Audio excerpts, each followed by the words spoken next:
Yeah, yo, ask him all the Kawhi stuff. Yeah, the Kawhi trade.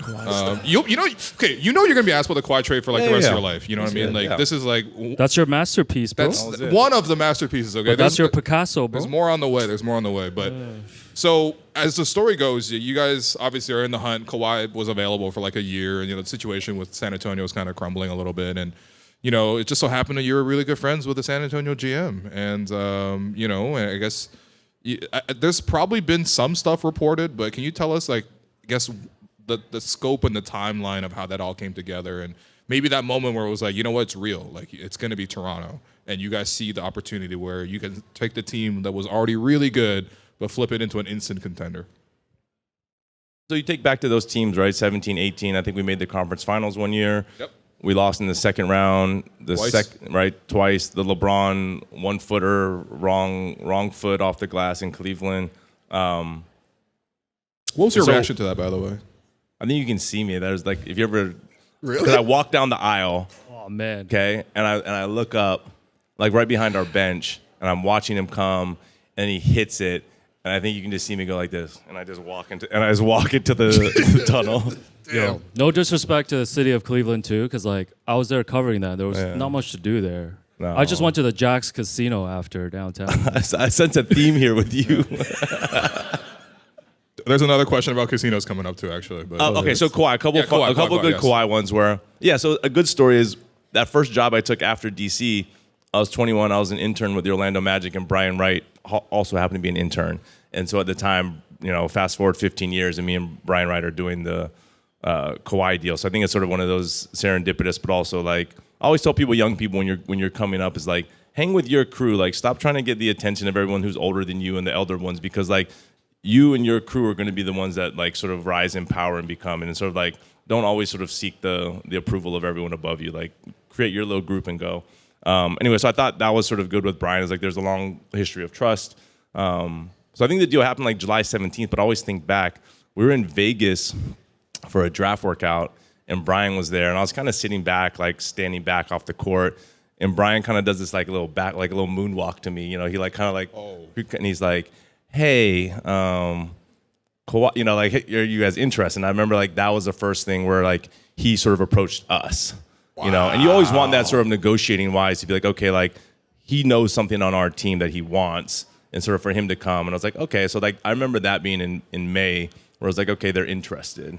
Right, and then obviously you have to figure out who they're interested in, and there's so many permutations of it. Obviously, DeMar was the big piece, but at the time we had Jakob, we had Pascal, we had OG. Like there's a lot of other pieces involved. So say from middle of May to the middle of July, so that's like 2 months of really sort of talking, behind the scenes. And then fast forward to Summer League in July, and Brian grabs me at Summer League, and I think it's one of those where you said like you don't know how close you are in the negotiations. I think he put it to me. Brian was like, I was like, is this real? Like, are you guys really considering this? And he's like, Bobby, he's like, the deal's at like the 2-yard line. I'm like, oh, I'm like, oh, I'm like, oh, we're like there. He goes, yeah, like we just like, I was like, okay. So then you kind of get that sense too. So what's the immediate reaction? Are you just like, all right, and then you're immediately... No, you got to play it cool. You got to play it cool, but it's like a crazy game of poker you guys are playing, basically. And then the big one for him, too, was the medical. So I remember, when you do trades in the NBA, sometimes you see it publicly where the trade will come out, or even in football, and then they'll rescind the trade because they'll say he didn't pass a physical. So you don't want that in this case, right? You don't want DeMar or your player on your team to come out, and then he has to come back. I think you saw it this year with one of the deals. So they release you all the medical information. And so I call our docs, and I'm like, hey, we have all the information on Kawhi. I literally was like, take as long as you need. Like, this is not tomorrow. This is not like however long you guys need to get comfortable with sort of his medicals, the assessment. You think he can go going forward.